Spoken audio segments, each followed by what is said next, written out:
Today on Hayden and Mark's Travels, we arrive in the sun-soaked paradise of Mykonos aboard the Sun Princess. Disembarking, we dive straight into the island's winding cobbled streets, full of charm, colour and temptation at every turn.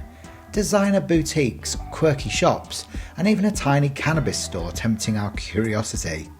Well, we managed to resist though and soaked up the sights, sounds and vibrant atmosphere of this iconic Greek gem.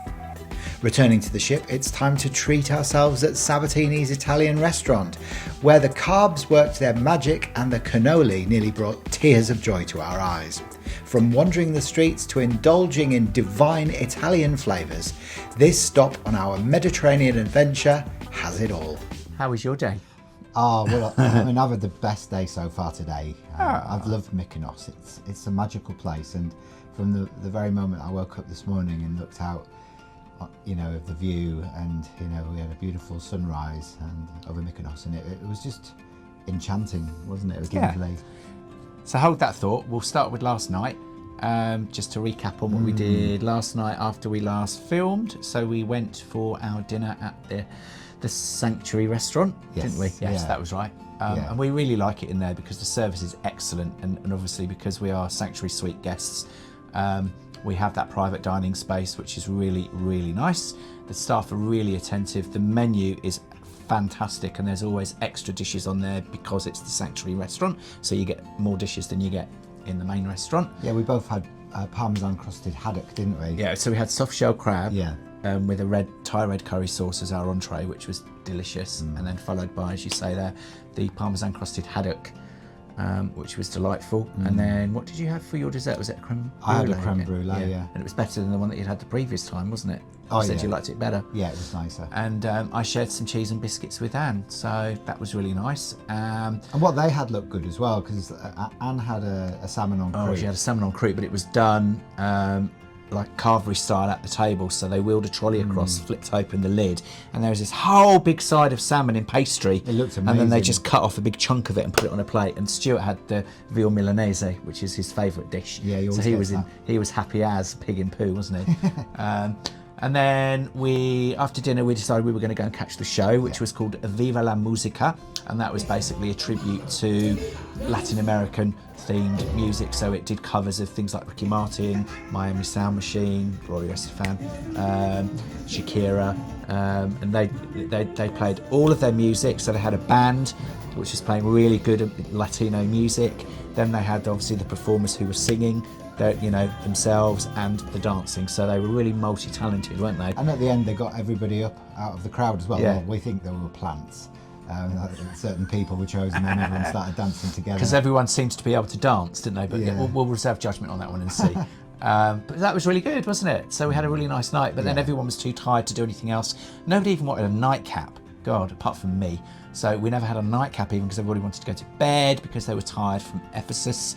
So that's fine. And then today, as Hayden said, we started the day early. Actually, we went back to the gym, and we ended up walking for an hour. So it just really gives you clarity of thought, for what's ahead. And we felt really good. And we had a lovely breakfast, but this time we went to the American diner for breakfast, and it was lovely. But we still prefer to be like served, don't we? Like being served by waiters rather than having to. We like the experience of it all. It's not to say that it's any, No. it's just us. We are who we are, and that's what we like. The food was fine, yeah. You had chorizo and all sorts. It was nice. We had an omelette. Yeah. So no problem at all with the food. No. We just prefer, personally, for ourselves, to be served. But the reason why we didn't do that today was because they were closing the restaurant at 9 a.m. because there was going to be the staff training and also the drill, where all staff had to basically abandon everything and attend an emergency evacuation and all that practice. was happening as we were trying to get off the ship. Oh goodness, to go wasn't it just? Yeah. But that was fun, wasn't it? Yeah. So no, it was nice because when we were pulling in this morning, because we were up so early at the gym, as we were working out on our treadmills, we were parking, whatever you would do in a ship, arriving in port in Mykonos. Docking. So it was just beautiful, and straight away we got that lovely feeling, didn't we, of wow, as we're maturing, as we're getting older, this is the sort of place that we would now look to for our future vacations. It's not high rise, it's whitewashed, it's serene, beautiful colours. The ocean's amazing here, isn't it? Yeah, it's gorgeous. It's just like a big sapphire blue pool, and it was just really quaint and lovely. Yeah. We've really enjoyed it, haven't we? Yeah, it's amazing. But it was really hot. It was hot, and as we left the ship, there was just a huge conglomeration of people, and we were like, bad timing. We didn't know, where we were going to get either the shuttle bus from, or the little cruise tugboat thing, whatever it is that takes you into Mykonos. So we ended up asking one of the guys standing there if he would take us in his taxi. Yeah, it so that cost was easy. us €40 to get like half a mile down the road. But it was just convenient because it was so hot in midday when we left the ship that we just wanted to get there, didn't we? But interestingly, yeah, that's right. And interestingly, again, because we're on such a big ship, and a lot of these little destinations, they don't have huge cruise terminals and huge port like piers. So this was another example where Sun Princess won over all of the other ships that were coming. There's 4 ships in port today. We arrived first. Everybody basically has to make sure that the way is clear for her, but also she gets the priority of being able to dock at the actual platform so that we can walk straight off, and then all the others have to tender. So we really are feeling like royalty, aren't we? Because everywhere we're going at the moment, it's like, yes, everyone's moving out the way for Sun Princess, and she's the one that can dock, she's the biggest.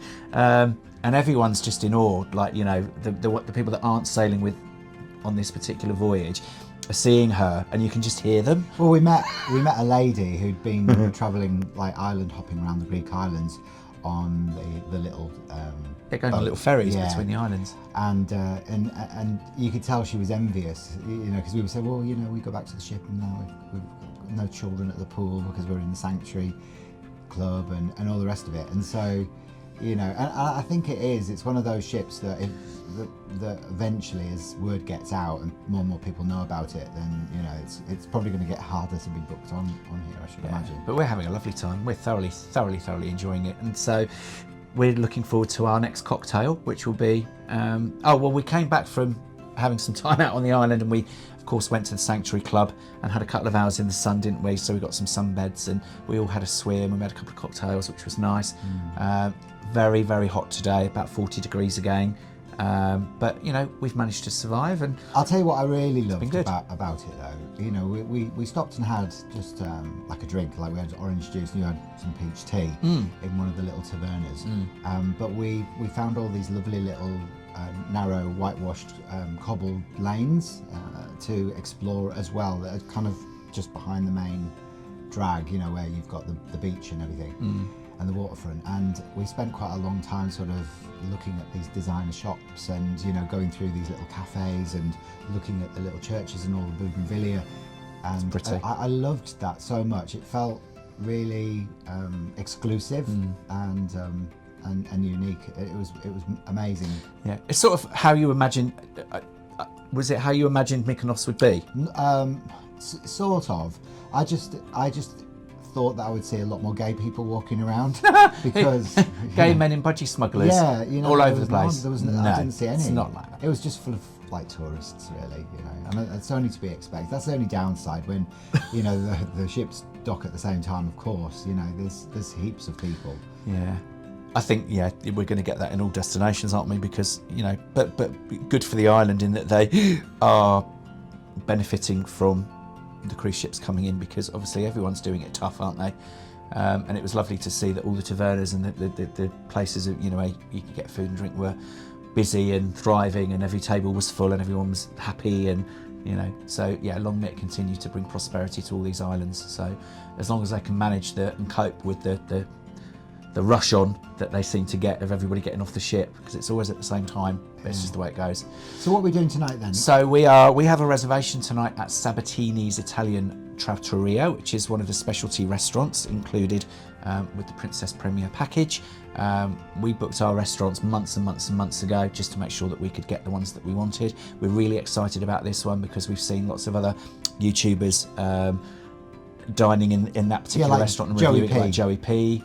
Etc. And we've really been looking forward to it. So going to be able to have a lovely Italian meal. I'm craving some proper pasta and some nice meat and a nice entree, and then we'll see what we do from there. But obviously we'll precede that with a cocktail at Crooners, and then we'll see what happens. We like the cocktails at Crooners. They're the best cocktails. So that's our evening, and Yeah. then we may go and do a game show, or we may go and sit in the piazza, or we may go to the arena, depending on what's on. We haven't actually looked at the entertainment for tonight, so we'll have a chat with our fellow travellers and see how we're going. So we're going to sign off for now. Yeah. And tomorrow we arrive in Crete, in Hania, another one that we're really, really looking forward to. But we'll fill you in on that one tomorrow. Mykonos is the sparkling jewel of the Cyclades, famous for its whitewashed buildings, charming blue doors, and those impossibly winding cobbled streets that twist and turn at every corner. Getting lost here isn't a mishap, it's practically a rite of passage. The temptations are everywhere: designer boutiques, quirky local shops, and even a little cannabis store calling your name. But we managed to resist, mostly. Self-control is key, otherwise your wallet might end up lighter than your suitcase. Mykonos isn't just about shopping. The island attracts a dazzling mix of travellers, from honeymooners and luxury seekers to solo adventurers and those chasing the world-famous nightlife. The energy here is contagious, and you can feel it the moment you step off the ship. Every alleyway has a little secret: a tiny cafe, a boutique with handcrafted treasures, or a quiet courtyard that makes you stop and just soak it all in. It's a place that rewards the wanderer, the curious, the explorer, and yes, even those of us just here to take photos. The iconic windmills are a must-see, and the views of the Aegean are simply breathtaking. It's easy to see why Mykonos has become a favourite for so many. It's a place where history, culture, and a vibrant social scene all collide. And while you could easily spend your whole day exploring shops and snapping photos, there's also a quiet charm of local life. A friendly smile from a cafe owner, and a street musician playing a tune that echoes off all the buildings. The scent of fresh pastries wafting through the air. These are the moments that make Mykonos unforgettable. So whether you're here to wander, shop, or just soak up the energy, Mykonos has something for everyone. Up next, Crete, where we'll enjoy the sunshine, a beach club lunch, swim in the Aegean, and finish the night with some 80s vibes at the Dome. Stick around, you won't want to miss it.